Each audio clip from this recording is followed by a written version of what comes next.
Welcome to episode 114 of the Knitting Samurai Enter Guys video podcast. I'm your host, Steph, also known as Knitting Samurai. And welcome to my home. I know it's been forever since we recorded here, probably since maternity leave, right? And Tristan's 7 months old, so it's been a long time. But here we are today. It's been a little over 10 days, but that's what happens with life, right? So I'm here now, recording for you, with you, talking to you, saying hi, saying thanks for joining me. I know there are lots of great video podcasts out there. In fact, I just found a new one. You've heard about her everywhere else. Minerva Turkey. Yeah, she is as sweet as she seems. Oh my goodness, what a nice lady. So go check out that podcast as well. And thank you for watching this one. And if you'd be so kind as to leave a star rating in iTunes, I would greatly appreciate it. So that's it. Let's talk about knitting. Okay, so the Ayla Gray shawl wrapped up. And we only had 4 completed projects. I was kind of sad about that, but it's okay. We had some good chats while we were knitting it. And so prizes, right? The first skein, or the first prize, was a skein of No Good Deed by Leading Men Fiber Arts, and random number generator picked Mommy Jeans, Jessica. So this is coming to you. Send me a PM with your name and mailing address, and I'll ship this out to you. And then the second prize was the Tan House Brook Shawl by Jennifer Lassonde. She offered up another pattern as a prize, and the winner of that was Cool Cats Carrie. So that is Carrie Lynn. Send me a PM and I'll get you in touch with Jennifer and get her to send that to you, and prizes. So and now that that cowl is officially wrapped up in a box, put away, it's time to start talking about our short sleeve cowl. So that is the short sleeve sweater cowl. And of course, I'm a little bit flexible, so if you want to stretch that definition a little bit, go ahead. Join in, it's fun. So we're knitting the Miranda by Josie Paquin, and I ended up going with, because you haven't seen this yet, right? I think I recorded the day before or something. I ended up going with Cascade 220 in the Lake Chalene. Okay, so here's the thing. I took off my glasses so that you wouldn't have reflection, but then my notes are on the table way over there, and so I'm like, oh, I can't see. Just maybe this is what it will feel like when my eyes start to go, and you know, those. I'm not making fun of you. I'm just saying that maybe this is what it will feel like. So, Cascade 220 Heathers. I ended up doing teal because I don't know who said it, but it's like, if that's the color you love and you're drawn to, that's the color. That's the sweater that you're going to want to wear more often than the orange pumpkin color. So this was the one that won. Let's see, using US size, I wrote 6s, but I'm pretty sure it's 8s. Well, whatever the pattern calls for is what I'm using. I got gauge with those needles. And this is a top-down, really fun construction. I will say that my needle is much too small. But that's where I am so far. You can see the first cable crosses. So I've made a ton of mistakes on this sweater already. So I'm not upset about them. It's more like oh yeah, I kind of knew that and forgot it. Oh yeah, maybe read the instructions every step along the way. So I'm just going to share my little whoopses with you. First, so I cast on, and I was in a hurry because I wanted to get it going, and Tristan was sleeping. Both boys were sleeping, I think, and I just wanted to get going. So I used the long tail cast on like I normally would. Well, at the beginning you knit 5 rows, and then that's your right side row. And what that turned into, the pretty nice finished edge of mine is on the inside. And I couldn't figure out, without ripping back 5 rows, not a lot of stitches, but I couldn't figure out how to get that nice cast on edge on the outside. So my collar is the cast on. It basically has purls for the first row of the 2x2 rib. I let it go. I was like, I'm not going to get caught up in that. So then I start going around, and you make one right and you make one left. I don't need to look up how to do that. I've been knitting for over 10 years. I'm fine.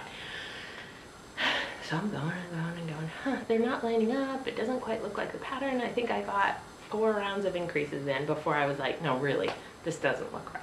So I dropped down all my increases. I flipped them the other direction. I was doing them all the wrong direction. So now I have the nice line of increases. I hope you can see that. Maybe you probably can't because it's so bunched here. But you know, raglan line. Okay, so I did that. All right, then I'm going along and I look at the diagram, the chart for the cable section. I know, you're like, Stephanie, why are you making all these bad choices? I don't know, because I don't have a lot of time and I feel really rushed and I want to get it done. I want the finished product. I want to keep up with everybody else, and my knitting time is just so limited when I can actually think. Like mindless knitting, I could do that all the time, but actually thinking time, I want to say I get maybe 7 hours a week, right? Like 4 lunches and a couple hours on the weekend. So anyways, and maybe a couple of evenings, so 7 to 10 hours a week. Anyways, so I look at the chart and I'm like, oh yeah, I can do that, no problem. Yeah, and I could see where the stitches are crossing and see where they're headed, so it makes sense to me. I keep going. I do about 5 rounds past the cable crosses, and I'm looking at other people's photos online. I'm like, why is their stitch definition so much better than mine? I mean, I know I'm using 100% wool, and maybe it looks a little fuzzy. This is not real tightly spun, so you lose some stitch definition there, but I'm like, it doesn't quite look right. So I pull out the instructions. Oh, there were some knit through the back loops down in those cables. Yeah, that would pull the stitches tighter and make them pop out a little bit more. So I drop down each of the, how many cables do I have? 1, 2, 3, 4, 5 cables, 1 stitch at a time, fixed, drop down, fixed. So they're, I don't know if I'm giving too much away, probably. But anyways, so I did that. Yeah, keep going, keep going, keep going. I think that's my last mistake so far. So I am knitting a 45, size 45, and I'm 42 on my upper bust. So 3 inches of positive ease. Someone had put on the boards that the pattern actually is no ease whatsoever, so that's good. I'll have 3 inches of ease, but it's not enough to make up for the girls. So I was looking, I rewatched the important sections, and I took a lot of measurements again, because the last time I did the Amy Herzog Knit to Flatter Craftsy class, last time I did it was July 2013. I found the measurements. So okay, anyways. So I remeasured a few places that I thought were wider, like my hips are definitely wider after having had a baby recently, and my tummy's bigger, so, and my chest is bigger. Everything's just bigger. I wish it wasn't. It hasn't gone back yet. It will, but not completely. Anyways, second babies. Where am I going with this? So I took all my measurements again. I rewatched the sections on vertical bust darts, which Steve wants to name his band Horizontal Bust Darts. He thinks that's hilarious. So I took notes on that, figured it out. I think I'm going to do some shaping along, or not some, well, yeah, we'll be shaping, but do some increases along the cable section in the front. I'll just hide them on the sides of the cable, give myself those extra. I need 2 inches to have,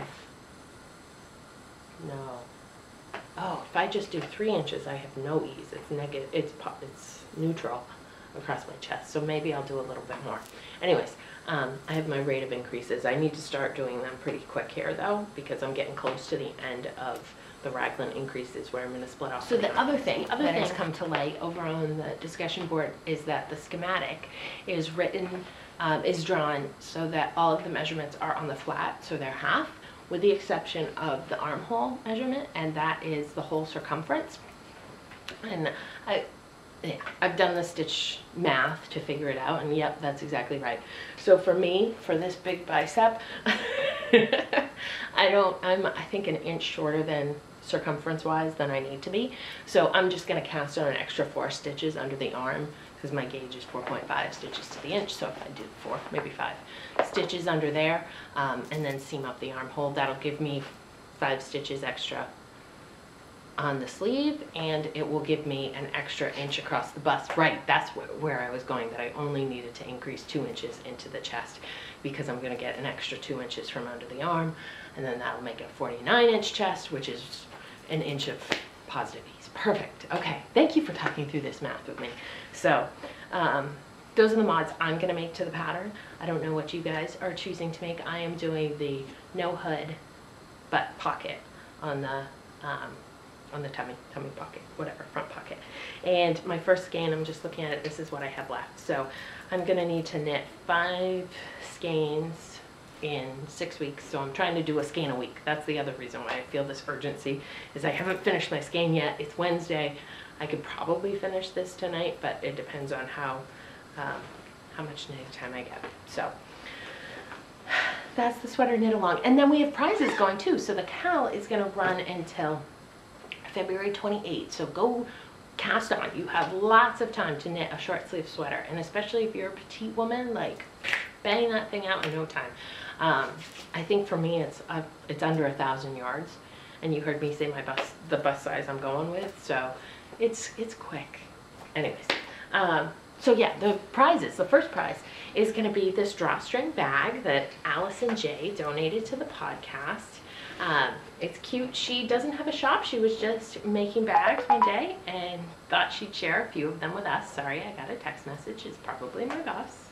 And so it has this cute checkerboard pattern. It's green, and then really big, full, deep bag. If I were Megan, I would put this on my head, but I'm not, so I won't. But it goes down, and there's checker in the inside as well, so really nicely constructed. Great little bag right here. So that's one of the prizes for the knit along. Definitely a sweater size project bag. Another one of the prizes is going to be this skein of Knit Picks Chroma Fingering in the Regency colorway. This is a fingering weight yarn, almost 400 yards, and I believe it's a gradient. Believe. 70 wool, 30 nylon. It looks like a single ply yarn, so it would make a nice shawl. So that's another one of the prizes for the pattern. So, for the knit along. So if you haven't cast on yet, go do that and join in. Love to have you. So, you want to see a mess? Divergent here. So I think I mentioned that my parents got me a couple skeins of Opal for Christmas, and she only actually gave me one because Blake, Adam Levine, Shelton, got a hold of it and hid it while she was wrapping presents. So they found it this week. Actually, the house sitter found it. My parents are in Florida still, on their RV tour of the world, or Florida. Yeah. So the house sitter found it, and I guess he had, or both cats, or 2 cats, Fred and Blake. They had wrapped it all over the house, and like she said, it was in every room, and it's just this mess of. And honestly, like, I'm not sure until, like, it's a gorgeous skein of yarn, but I'm not sure. I think a skein of Opal goes for like $19. I'm not sure this is worth the time to try and sort it out. We'll see. My mom has said that she'll gladly rewrap it for me, but I'm seeing like 3 or 4 hours worth of work here. Like, this is not going to be a quick, you know, wind it up and go situation. But I just thought that was hilarious because I went over to visit with the cats and sit by the fire and knit quietly by myself. Oh, it was so nice. And I was giving the cats attention while I was knitting. But yeah, and so I picked up the yarn because the house sitter or the cat sitter had set it aside for me. So I just thought I'd share that funny bit with you. So while they're gone, I am knitting my mom a pair of socks just because I miss her. And last time I showed these to you, I did not have 2 heels, but now I do have 2 heels. So these are, and they're almost at the exact same spot. Kind of funny. This is Patent Croy's, Patent Croy. It's got a different name than we normally call it, and I want to make sure I get it right in case you want to go look for a skein of it. But reading that paper is really hard. Sock Stripes in the Bramble Stripes colorway, which is 55015. I'm knitting these on US Zeros, 2mm needles, which with a almost sport weight sock yarn makes for armor. It's technically called armor right here, foot armor, and I'm loving it. I have this much left, and oh, I should probably weigh it because I do want to make sure I can include these socks in my barn raising quilt, and so I need to make sure I have enough leftovers. But I did want to end with this bright chartreuse color because that's the reason why I knit this yarn for her. So I'd like that to be at the top of the sock. So I'm about an inch and a half from being done on both of them, so they're in the same place. So they should be finished for next week, although I have been like laser focused on this sweater and nothing else. And before the sweater, I was laser focused on the full verse because I wanted to have something to show you on that. So let's see. Looking, keeping myself in order. So this is the Hunter Hammerson pattern from the book Curls, which I don't have right here, but I could show you the book. So there's the book. I'm making the camera make funny noises, I'm sure, with all my movement. Yeah, back to this one. The others both needed to be charged. They're probably charged enough. Okay, hold on. So depending on how well that went, you are watching me in the same camera or a different camera. So, the Curls book by Hunter Hammerson has tons of lovely, lovely curls, and you've seen the reviews everywhere, and I got it, and I picked the one that I liked the best, which was not the easiest one, probably not the best choice to start with, but this is nonetheless the one I liked. So there you go, that's what the finished pattern looks like. It's beautiful. She has it wrapped as a cowl, she has it as a long scarf. I love that this book has like 3 or 4 different ways to wear each of the curls, and obviously they're all the same shape, so the way one is worn, another one could be worn that way, if that makes sense. So I really like them. I am using String Theory DK Merino Soft in the colorway because, oh yes, I do know, Caledonia? Wait, hang on. Caledonia. Yep, and I got this at Maryland. No, I've never been to Maryland. Stitches East in October. That was the first time I have ever been. So there you go.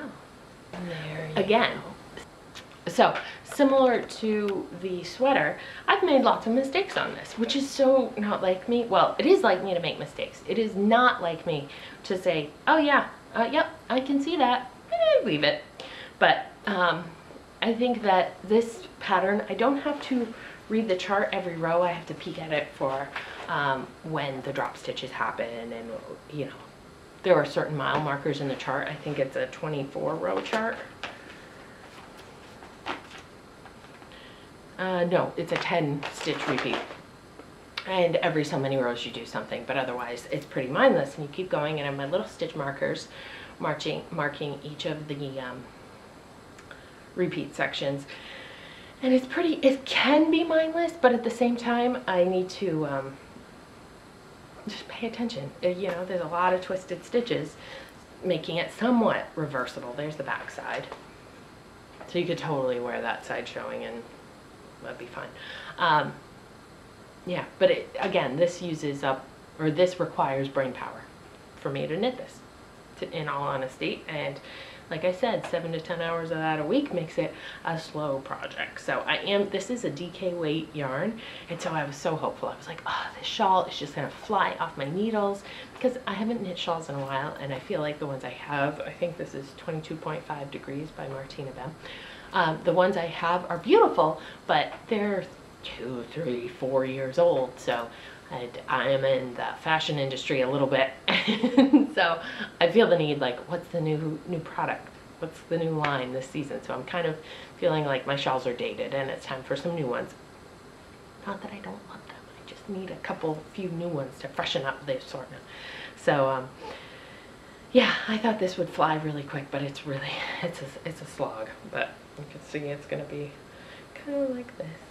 So it wouldn't have to be a slog, because it is, like I said, there is some mindless knitting about it, except I have to be present for every stitch to make sure I'm knitting through the back loop or whatnot, and it just gets a little tedious. You know, interesting fact, when I started knitting, self-taught back in 2003, I knit every stitch through the back loop, and I purled every stitch properly, so all of my knitting stockinette had this interesting little slight twist to it. And I knit like that probably for 2 or 3 years until I took my first pick your own project class at the local LYS, and the instructor looked at my knitting and said, oh, it's a beautiful effect you have going on here, but you realize that you're twisting.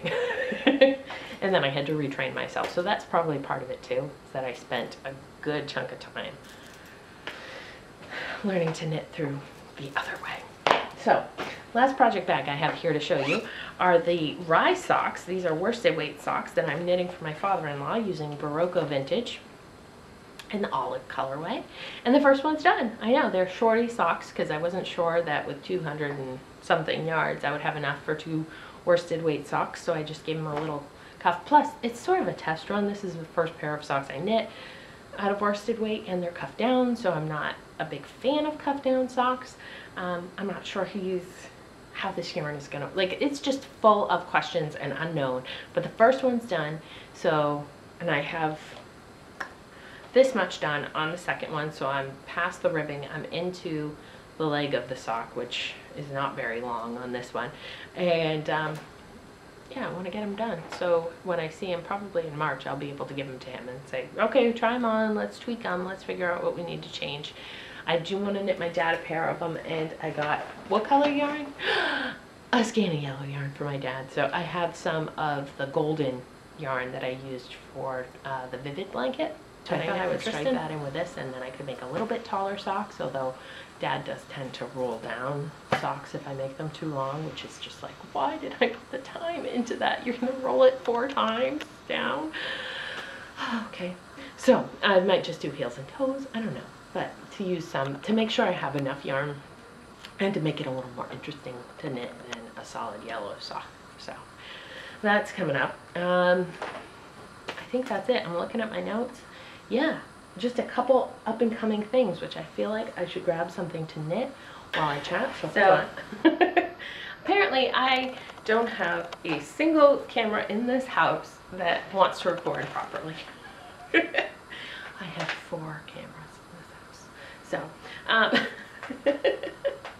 hopefully I walked you through, because I've recorded it twice, I'm not talking about it again. Hopefully you got to hear about the Rye socks and the future Rye socks. So if not, I'm sorry, I'll catch you up next week, because I just can't do it a 3rd time. I just can't. So moving on to a couple other interesting things I want to talk about. So the Knitting Blooms podcast with Tina, I don't know if you watch that, you should. She's very informative, she's fun to watch. Usually it's a quick episode, lots of post-production. She puts a lot into those episodes, and it shows. So I've been watching her, and she is doing, you want to come sit up here, honey? I don't know if you can get through. Here, let me move that.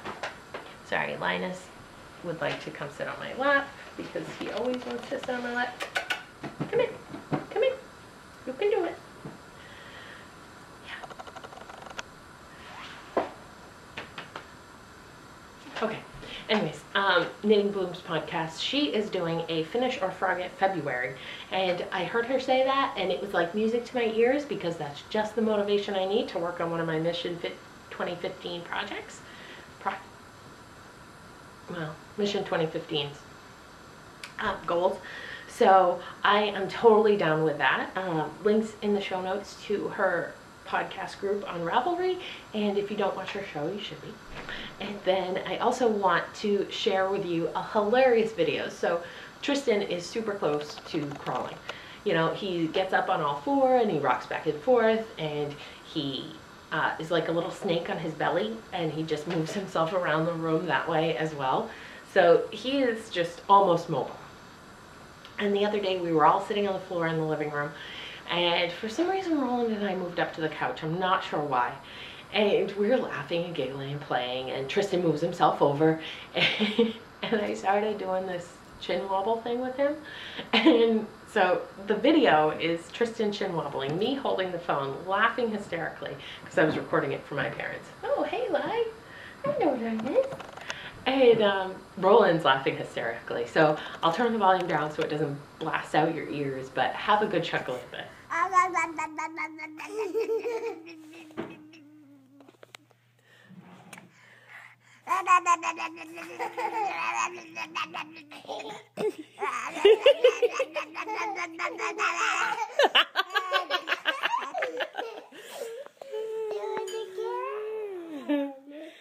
He says, I'm out of here. You two are laughing at me.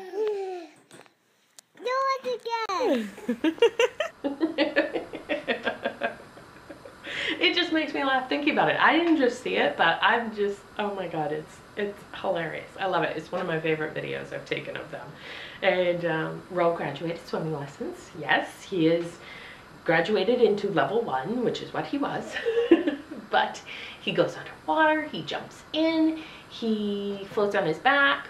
I got a whole report card. He does not swim 5 feet unassisted, which I don't think they even worked on swimming 5 feet unassisted. So I'm not sure why that was a measurement, but he wasn't, or maybe it's because he wasn't up to that point yet. He needed to still get to the, I'll go underwater, I'll jump in. Oh my god, my nose itches. Okay, so, so he did that. 3, deep breath, put your hands out, go! Good job, bro! You did it! Wow! 3, deep breath, hands up!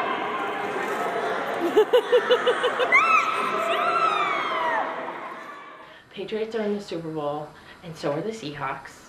I'm sorry to everyone else, and I'm sorry to me. I don't even want to watch the Super Bowl now that the Patriots are in it. It has been a very stressful last 2 weeks for us, for me. I have not been a football fan when the Patriots have done this well. So it's, I'm just not a sports fan. And so suddenly having a team and watching that team get so close is like, I can't look. And I really don't have a lot of faith. I mean, I think the Seahawks are a really good team. So I'm just stressed out even thinking about it. I know. What else? I did make a trip to the yarn shop to get some. I needed 2 more skeins to have enough for that sweater. And I picked up this. What? Look at this. This is, oh, are you kidding me? Hang on, please, because I was playing with it with Lauren, my non-knitter BFF, and I was showing her about the cute packaging, and sorry for the crinkle. There we go, there's the tag. And so anyways, I was showing her the cute packaging, and I took it out of the bag, and here's a bag of things that I bought at the yarn shop, including this skein of opal. I've not resisted it, and another set of Knitter's Pride carbons, zeros. I didn't even look at the length of the cable, you know? 40 inch, okay. Maybe I did, and just thought, yeah, that's what I write in. Okay, I also got, whoop, so yeah, this is super cute packaging. I'm a mess. Folks, how are we even, like, oh, there it is, okay. I also got these buttons, which I think are hilarious. So Roland's been going on a bear hunt, which is a, I don't know who sings it, I'm sorry. It's a song about we're going on a bear hunt, we have to jump in a boat, go across the stream, and it's basically like a bunch of Simon Says actions for little people to jump around and do and burn off some energy when it's snowy outside and or raining and you can't go out. So we've been doing bear hunts. So I saw these bear buttons at the yarn shop. He was with me. I'm showing them to 2 different cameras. That's what's going on there. Maybe I should just hold it in the middle. Anyways, yeah, so the food goes in the bear and it comes out the back end. I don't know. I think it's hilarious. So, so I picked up a couple of those buttons. I'll use them at some point. But I got this yarn, which is Frolicking Feet. So it's a Maine yarn, Maine-made yarn, which is why it was at my LYS, which is not in Maine, but we're 2 minutes from the border to Maine.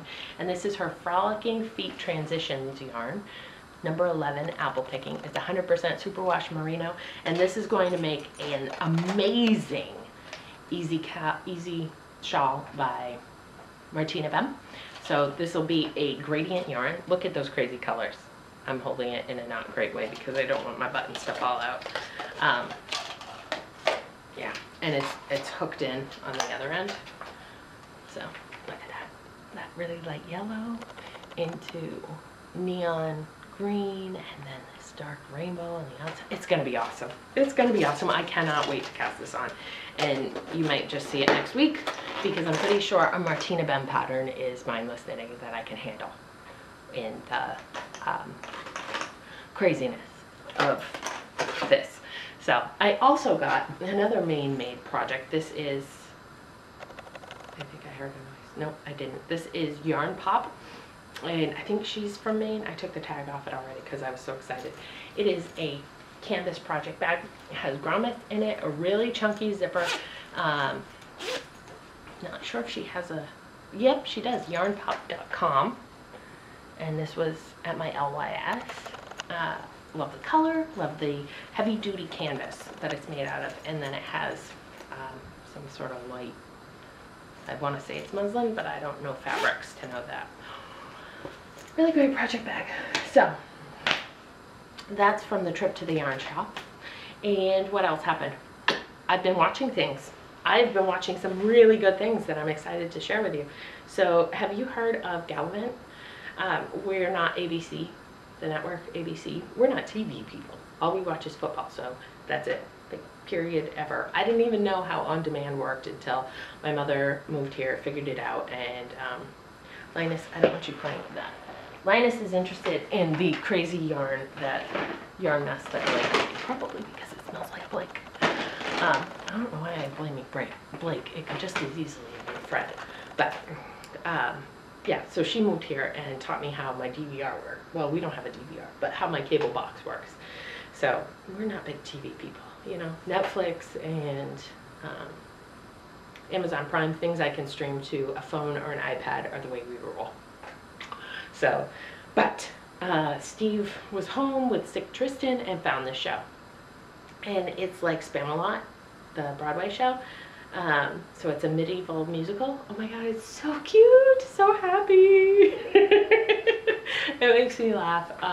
It's just, you know, silly little mindless stuff, and it's great.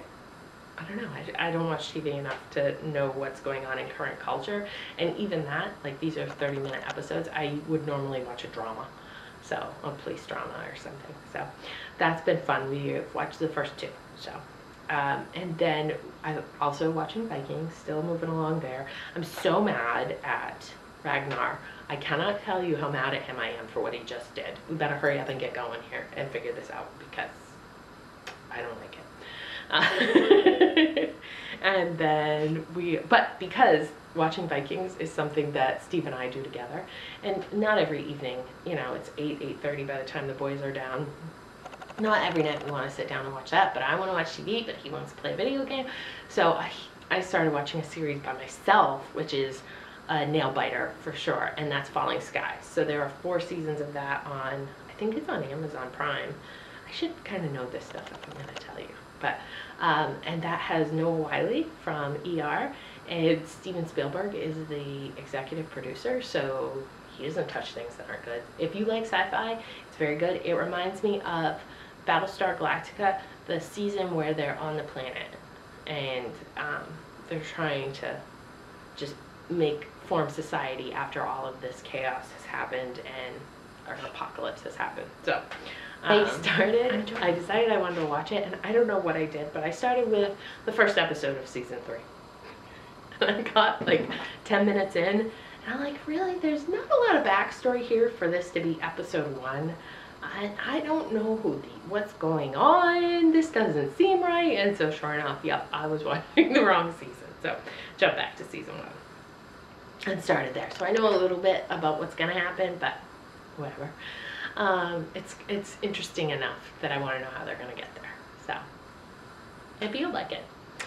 And I think we have come to the end of the episode. I am out of things over here next to me to show you, and I'm almost at the end of this round, and we're gonna go to the dentist. Roland has a dentist appointment. He got my teeth, poor boy. So he's missing enamel in the back 4 molars. So they fixed the bottom 2, and it just makes a huge difference. Before that, tears, and he did not want to brush his teeth ever. And so now he just doesn't want me to touch the top ones. So once we get those 2 fixed, he'll be good to go on the toothbrushing. So yeah. So that's what my morning looks like, laying in a dentist chair with a child laying on top of me, counting to 3, because that's the, she's very funny. She's the dentist. She's a children's dentist, and she's from somewhere in South America, so she has this real thick accent, and she's funny, and she's very, you know, hands-on and reassuring pats, and we like her. We like her a lot. So we're gonna go visit her and get that one of those teeth fixed, and yeah. And it's off to work in another week, and this weekend, boys are going to a hockey game. Go UMaine. So, I hope you have a great 10 days or so until I see you again, and that's it. Okay, bye.